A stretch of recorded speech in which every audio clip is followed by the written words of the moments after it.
तो यह बात तो तय है दोस्तों, कोई भी इस बात को नहीं मान रहा कि उपराष्ट्रपति जगदीप धनखड़ ने स्वास्थ्य कारणों से अपने पद से इस्तीफा दिया। साफ सी बात है कि उनके इस फैसले के पीछे इस देश के दो ताकतवर लोगों का हाथ है। वो दो ताकतवर लोग जिनकी मर्जी के बगैर इस देश में एक पत्ता नहीं हिलता। कई तरह की बातें की जा रही हैं दोस्तों। कोई यह कह रहा है कि वो भारतीय जनता पार्टी से नाराज थे, कोई यह कह रहा है कि उन पर दबाव बनाया गया कि वो अपने पद से इस्तीफा दें। कई तरह की थ्योरी सामने आ रही हैं। यह भी कहा जा रहा है कि नीतीश कुमार उपराष्ट्रपति बनेंगे और भारतीय जनता पार्टी अपने मुख्यमंत्री के साथ बिहार चुनाव में प्रवेश करेगा। मगर यह सिर्फ थ्योरीज हैं दोस्तों, सुगबुगाहट है। हकीकत यह है दोस्तों कि उपराष्ट्रपति जगदीप धनखड़ वो शख्स थे जिन्होंने अपनी पद को बार बार धूमिल किया, उसकी गरिमा को बार बार तार तार किया। आजाद भारत के इतिहास में कई उपराष्ट्रपति थे, मगर जगदीप धनखड़ ने अपने इस कार्यकाल में जितना अपने पद को धूमिल किया ना दोस्तों, उतना किसी ने नहीं किया। मगर इससे पहले कि मैं आपको बताऊं कि उनके कार्यकाल में उपराष्ट्रपति का पद, खासतौर से राज्यसभा के सभापति का पद, किस तरह से उसकी गरिमा नीचे चली गई, उसके लिए मैं आपके सामने सिर्फ एक छोटी सी मिसाल पेश करना चाहता हूं। कल भारतीय जनता पार्टी के सांसद और अध्यक्ष जेपी नड्डा ने सदन के अंदर राज्यसभा में कहा कि nothing will go on record, record में कुछ नहीं जाएगा। मैं आपसे एक सवाल पूछना चाहता हूं, यह कहने का अधिकार किसको है? यह कहने का अधिकार सिर्फ जगदीप धनखड़ को है। मगर यह बात कौन कह रहा था? भारतीय जनता पार्टी के नेता, मंत्री और भाजपा के अध्यक्ष। इससे पता चलता है कि जगदीप धनखड़ के होने ना होने का भाजपा के नेताओं पर कोई फर्क नहीं पड़ता था। वो विपक्ष के नेताओं को निलंबित कर देते थे, उनके प्रति उनका पक्षपात साफ तौर पर दिखाई देता था। सबसे पहले सुनिए किस तरह से जेपी नड्डा ने ऐलान किया था, जो इस बात का जीता जागता प्रमाण है कि जगदीप धनखड़ के रहते हुए उपराष्ट्रपति के पद की गरिमा, राज्यसभा के सभापति के पद की गरिमा किस तरह से धूमिल हुई। सुना जाए। Nothing will go on record. Whatever I'll say, that will go on record. You should know. Nothing will go on record. Whatever I'll say, that will go on record. You should know. Jagdeep Dhankhar वो शख्स थे दोस्तों जिन्होंने लगातार विपक्ष के नेताओं का अपमान किया, यहां तक कि उन्हें देशद्रोही तक कई बार बता दिया। उनके निशाने पर कभी डेरेक ओब्रायन थे, कभी संजय सिंह थे, तो कभी खुद कांग्रेस के अध्यक्ष मल्लिकार्जुन खड़गे। और चाटुकारिता की उन्होंने तमाम मिसालों को पार कर दिया। सबसे पहले देखिए, जब प्रधानमंत्री नरेंद्र मोदी तीसरी बार प्रधानमंत्री बने थे, तो चाटुकारिता की उन्होंने क्या मिसाल पेश की। ऑनरेबल प्राइम मिनिस्टर, आपने मुझे भी एक मौका दिया है जो मेरे से पहले एक चेयरमैन को ही मिला है, to listen to the prime minister in his third term replying to the president's address. और फिर ये दूसरी मिसाल देखिए साहब, प्रधानमंत्री बाहर खड़े हुए हैं, कार से निकलते हैं जगदीप धनखड़, देखिए किस तरह से हाथ जोड़कर मानो एहसानमंद हो पूरी तरह से। इसकी चर्चा लगातार की जाती रही दोस्तों, और यह कहीं ना कहीं हकीकत है कि यह पद किस तरह से प्रधानमंत्री के वर्चस्व के सामने, प्रधानमंत्री की शख्सियत के सामने पूरी तरह से नतमस्तक था, और इसकी चर्चा लगातार की जाती रही। अब एक और तस्वीर देखिए दोस्तों, यहां पर भी आप देख सकते हैं प्रधानमंत्री के सामने किस तरह से हाथ जोड़ रहे हैं, और यह अपने आप में बहुत दयनीय है, क्योंकि उपराष्ट्रपति के पद की एक गरिमा होती है, राज्यसभा के सभापति के पद की एक गरिमा होती है। मगर आप देख रहे हैं क्या हरकतें वो लगातार कर रहे थे। मगर सबसे बड़ी बात, उन्होंने अपने पद से इस्तीफा क्यों दिया? क्या कोई दबाव बनाया गया? क्या वो भारतीय जनता पार्टी से नाराज थे? क्या बार बार जिस तरह से उनकी आलोचना हो रही थी उसको लेकर हिले हुए थे? क्योंकि याद कीजिएगा, जगदीप धनखड़ ने एक बार क्या कहा था कि मैं किसी दबाव में काम नहीं करता हूं। किस तरह का दबाव था, पहले तो सुनिए उन्होंने क्या कहा। थोड़ी सी मुझे चिंता हुई, मेरे स्वास्थ्य की नहीं, मेरे मित्र पूर्व मुख्यमंत्री के स्वास्थ्य की, जिन्होंने कहा कि हम दबाव में हैं। हमारी वकालत तो मामई आपने कर दी, पर मैं उनको आश्वस्त करना चाहता हूं, राजस्थान की राजनीति में वो मेरे सबसे पुराने मित्र हैं। और मेरे बड़े भारी शुभचिंतक भी हैं और हमारी पारिवारिक मित्रता भी गहरी है। मैं सार्वजनिक रूप से, क्योंकि उन्होंने सार्वजनिक रूप से कहा है, वो चिंता मुक्त हो जाएं।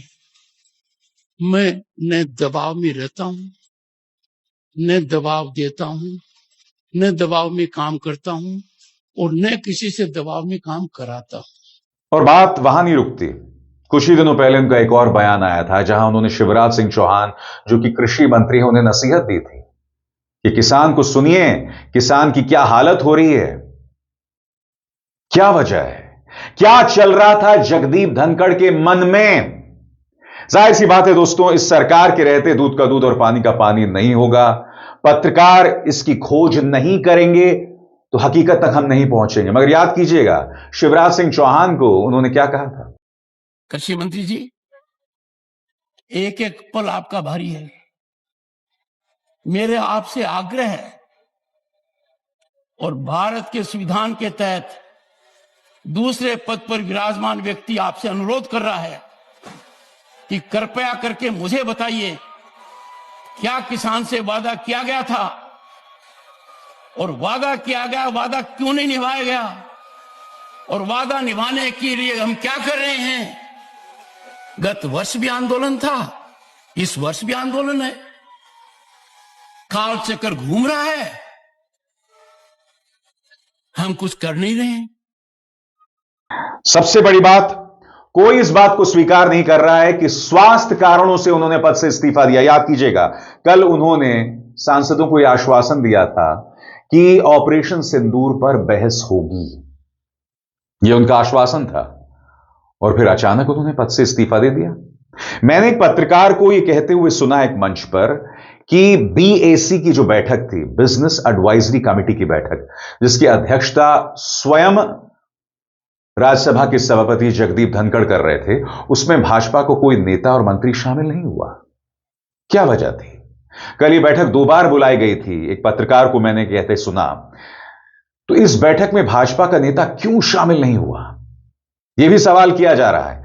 मगर सबसे पहले सुनिए उन्होंने क्या आश्वासन दिया था ऑपरेशन सिंदूर को लेकर।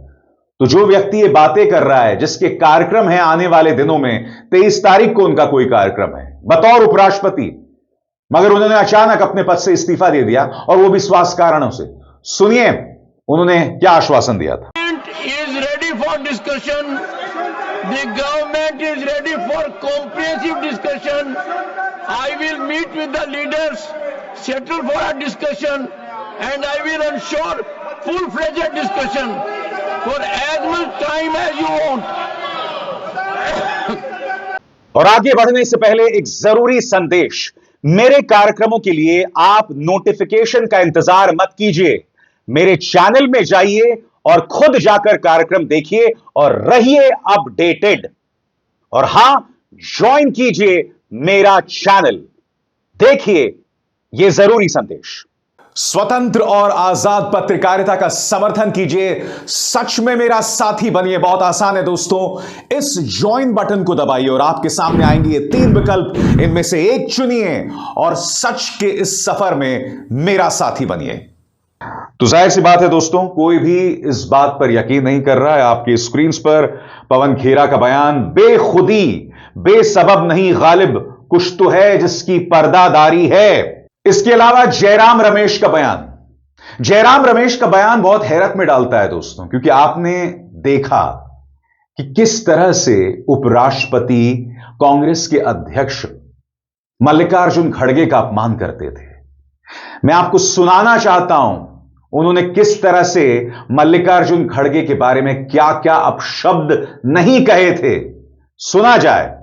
I know you want to destabilize the entire nation.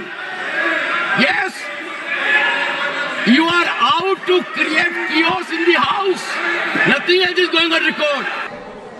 मैं बहुत देर से अपना हाथ उठा के रखा था, लेकिन जब लीडर ऑफ द हाउस कुछ बात बोले तो उससे मेरी सहमति नहीं थी, इसीलिए मैंने उंगली उठा के आपका ध्यान आकर्षण करने की कोशिश की।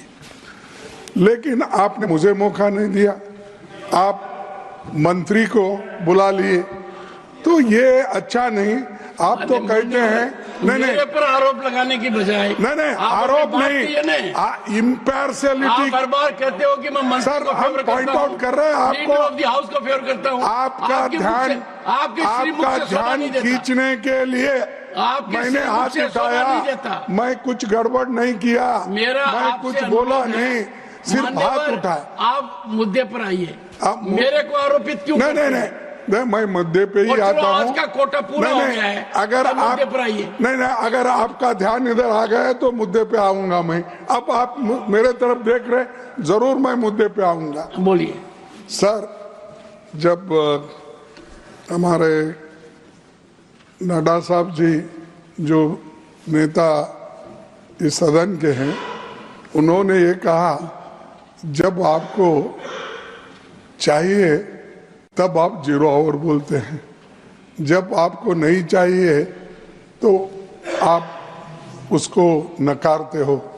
तो ये एक ही स्टैंड लेना चाहिए, या तो आप मानना चाहिए या नहीं तो जो कानून के तहत नहीं है, रूल्स के तहत, उसको नहीं मानना चाहिए। सर, आप जो सारी बातें बोलते हैं सरकार, उसको विपक्ष हर बात को आपके हाँ में हाँ मिलाना जरूरी है, अगर गलत है तो भी जरूरी है।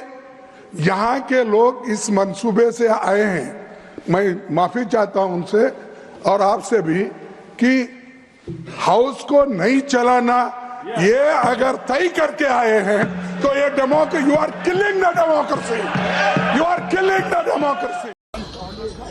मैं सन 77 से विपक्ष में भी सत्ता में भी विधायक और सांसद रहता आया हूं। मैंने अपने इस राजनीतिक जीवन में इतना पक्षपाती अध्यक्ष नहीं देखा है, जो खुले सभापति नहीं देखा है, जो पूरे तरीके से अपने ही नियमों को, अपने ही बात को, स्टैंड को, पक्ष को वो इस प्रकार से इजाजत दे रहे हैं कि जो 267 में उन्होंने रिजेक्ट कर दिया, हम अगर बोल देते तो वे बोलने नहीं देते, लेकिन वहां वो एक एक करके बुलवा रहे हैं, एक एक से कहलवा रहे हैं। आखिर क्यों? किसको बचाने के लिए? किसको बचाने के लिए और किसके सहमति से यह हो रहा है?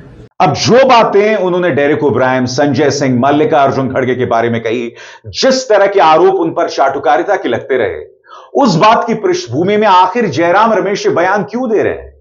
कांग्रेस के संचार प्रमुख हैं, उनके एक एक शब्द पर गौर कीजिएगा। वो कहते हैं उपराष्ट्रपति और राज्यसभा की सभापति का अचानक इस्तीफा जितना चौंकाने वाला है उतना ही अकल्पनीय भी है। आज शाम करीब 5 बजे तक मैं उनके साथ था, वहां कई अन्य सांसद भी साथ थे और शाम 7:30 बजे मेरी उनसे फोन पर बातचीत भी हुई थी। निस्संदेह श्री जगदीप धनखड़ को अपने स्वास्थ्य को सर्वोच्च प्राथमिकता देनी चाहिए, लेकिन यह भी स्पष्ट है कि उनके इस बिल्कुल अप्रत्याशित इस्तीफे के पीछे जो दिखाई दे रहा है उससे कहीं अधिक है। हालांकि यह समय अटकलें लगाने का नहीं है। श्री जगदीप धनखड़ ने सरकार और विपक्ष दोनों को समान रूप से आड़े हाथों लिया। यह कौन सी सोच है जयराम रमेश की? समान रूप से आड़े हाथों लिया। अभी अभी मैंने आपको सबूत पेश किया था महोदय। यह व्यक्ति कहने को कांग्रेस का नेता है, मगर इसके जहन में चलता क्या है? आगे उन्होंने कल दोपहर 1 बजे बिजनेस एडवाइजरी कमेटी की बैठक बुलाई थी और न्यायपालिका से जुड़े कुछ महत्वपूर्ण घोषणा करने वाले थे। हम उनके अच्छे स्वास्थ्य की कामना करते हैं और उनसे आग्रह करते हैं कि वे अपने निर्णय पर पुनर्विचार करें। हम प्रधानमंत्री से भी अपेक्षा करते हैं कि वे श्री जगदीप धनखड़ को अपना मन बदलने के लिए राजी करें। यह देश हित में होगा, विशेष रूप से कृषक समुदाय के लिए यह एक बहुत बड़ी राहत होगी। मैं समझना चाहता हूं जयराम रमेश से कि यह किसानों को कैसे राहत होगी। 700 किसान मर गए थे किसान आंदोलन में साहब, उनके मुंह से एक शब्द नहीं फूटा था। और दूसरी तरफ जब टीएमसी के एक सांसद ने उनकी थोड़ी सी मिमिक्री क्या कर दी थी, तब उन्होंने किसान, जाट, हरियाणा सबके अस्मिता की मुद्दा उठा दिया था। कांग्रेस के कुछ जो नेता है ना, उनकी सोच पर तरस आता है और जयराम रमेश बार बार इस बात का सबूत पेश कर रहे हैं। याद कीजिएगा, इसी मंच पर मैंने आपको बताया था कि पत्रकार अजीत अंजुम पर एफआईआर हो जाती है, मगर ये जयराम रमेश जो हैं, संचार प्रमुख हैं कांग्रेस के, इनके मुंह से एक शब्द नहीं निकलता है। राहुल गांधी ने भी एक शब्द नहीं कहा, हालांकि हां, अजीत अंजुम की रिपोर्ट का हवाला उन्होंने जरूर दिया था स्पेशल इंटेंसिव रिवीजन को लेकर, वो भी काफी बाद में। तो ऐसे में जयराम रमेश जो कह रहे हैं कि भाई वो सत्ता पक्ष और विपक्ष दोनों को आड़े हाथों लेते थे, क्या यह ताना है या जयराम रमेश को पता नहीं कि वो क्या करते थे? और खास तौर से जगदीप धनखड़ किस तरह से जयराम रमेश बनाम मल्लिकार्जुन खड़गे कर रहे थे, यह भी सामने उभर कर मिसाल आई थी। देखिए क्या हुआ था राज्यसभा के अंदर। You should replace, one second Jairam Ramesh, you are so intelligent, so gifted, so talented, you should immediately come and take seat in place of Mr. Khadge, because by and large you are doing his job. Sir मेरा time का ध्यान रखिएगा, मेरे time का। खड़गे जी आप सोचिए, खड़गे जी Don't bring that varnashram. क्या Still in your mind that varna system is there. That's why you are calling Ramesh is a very intelligent, very that, and I am dull, so that he should be replaced. No. 1 second. तो अब सबसे बड़ी बात, उपराष्ट्रपति का चुनाव कैसे होगा? क्योंकि आप जानते हैं दोस्तों, जनता उपराष्ट्रपति को नहीं चुनती। इसके चुनाव में राज्यसभा और लोकसभा के सांसद होते हैं और यहां पर जिसकी ज्यादा संख्या होगी उसका नुमाइंदा चुना जाएगा। जैसा कि कार्यक्रम की शुरुआत में मैंने आपको बताया, आजाद भारत के इतिहास में ऐसे कई उपराष्ट्रपति रहे हैं, मगर जगदीप धनखड़ ने लगातार अपने पद की गरिमा को धूमिल किया, बार-बार किया, लगातार किया। और मैं आपको यह भी याद दिलाना चाहूंगा, जब वो पश्चिम बंगाल के राज्यपाल थे तब कई बार जमीन पर उतर जाते थे। उनके तेवर मानो भारतीय जनता पार्टी के किसी प्रवक्ता या किसी नेता के तौर पर थे। यही काम उन्होंने राज्यपाल के पद के साथ किया था और यही हरकत वो बतौर उपराष्ट्रपति कर रहे थे। उनके दोहरे मापदंड भी बार बार सामने उभर कर आए। उन्होंने लगातार न्यायपालिका पर भी प्रहार किया। जब न्यायपालिका सरकार पर अंकुश डालती थी तब उसे वो जुडिशियल ओवररीच बताते थे। इसीलिए मैंने कहा, कायदे से उन्होंने जो अपने पद से इस्तीफा दिया है, यह जश्न का मौका है, क्योंकि जैसे मैंने बताया कि उन्होंने लगातार वो जो उनकी पद की गरिमा थी ना, उसका अपमान किया। मगर मुझे आशंका किस बात की है, मैं आपको बताता हूं कि कहीं जगदीप धनखड़ की जगह कोई ऐसा व्यक्ति ना आ जाए जो उनसे भी ज्यादा इस पद का अपमान करे। क्योंकि राज्यसभा के सभापति को आप देख ही रहे हैं, लोकसभा के अंदर ओम बिरला के भी बर्ताव को लेकर, उनके व्यवहार को लेकर, उनके आचरण को लेकर, उनके पक्षपात को लेकर सवाल उठते रहते हैं। यानी कि इन दोनों चेहरों ने, चाहे जगदीप धनखड़ राज्यसभा में या लोकसभा में ओम बिरला, इन्होंने अपने पद के साथ, उसकी गरिमा के साथ नाइंसाफी की है। मगर आपके जहन में वही सवाल कि अब नए उपराष्ट्रपति का चुनाव कैसे होगा, तो मैं आपके सामने इस पूरी प्रक्रिया को रखना चाहता हूं। जैसे मैंने कहा, जनता यह चुनाव नहीं करती, यह चुनाव जो है वो जाता है राज्यसभा और लोकसभा। तो सरल शब्दों में यह चुनाव कैसे होता है मैं आपको बता रहा हूं। भारत का उपराष्ट्रपति सीधे जनता द्वारा नहीं, बल्कि एक परोक्ष चुनाव, इनडायरेक्ट इलेक्शन के जरिए चुना जाता है। कौन वोट करता है? संसद के दोनों सदनों, लोकसभा और राज्यसभा के सभी सदस्य, चाहे वो चुने गए हों या मनोनीत, वोट डालते हैं। राज्यसभा, विधानसभा, स्टेट असेंबलीज के सदस्य इस चुनाव में शामिल नहीं होते हैं। वोटिंग कैसे होती है? गुप्त मतदान यानी सीक्रेट बैलेट होता है। प्रोपोर्शनल रिप्रेजेंटेशन और सिंगल ट्रांसफरेबल वोट सिस्टम का इस्तेमाल होता है। हर सांसद अपनी पसंद के मुताबिक 1, 2, 3 इस तरह प्राथमिकता, प्रेफरेंस के आधार पर वोट डालते हैं। अगर किसी को पहले ही राउंड में ज्यादा वोट नहीं मिलते हैं तो सबसे कम वोट वाले उम्मीदवार को हटाकर उसके वोट दूसरे पसंदीदा उम्मीदवार को ट्रांसफर कर दिए जाते हैं। यह तब तक चलता है जब तक कोई एक उम्मीदवार जरूरी बहुमत हासिल ना कर ले। चुनाव कौन कराता है? भारत का चुनाव आयोग इस पूरे चुनाव की निगरानी करता है और आयोजन करता है। कौन बन सकता है उपराष्ट्रपति? उम्मीदवारों को यह शर्तें पूरी करनी पड़ती। भारत का नागरिक होना चाहिए, उम्र कम से कम 35 साल होनी चाहिए, राज्यसभा का सदस्य बनने के लिए योग्य होना चाहिए, सरकार या किसी सरकारी संस्था में ऑफिस ऑफ प्रॉफिट पर नहीं होना चाहिए। अगर कोई सांसद उपराष्ट्रपति बनता है तो उसे अपनी सांसद की सीट छोड़नी पड़ती है।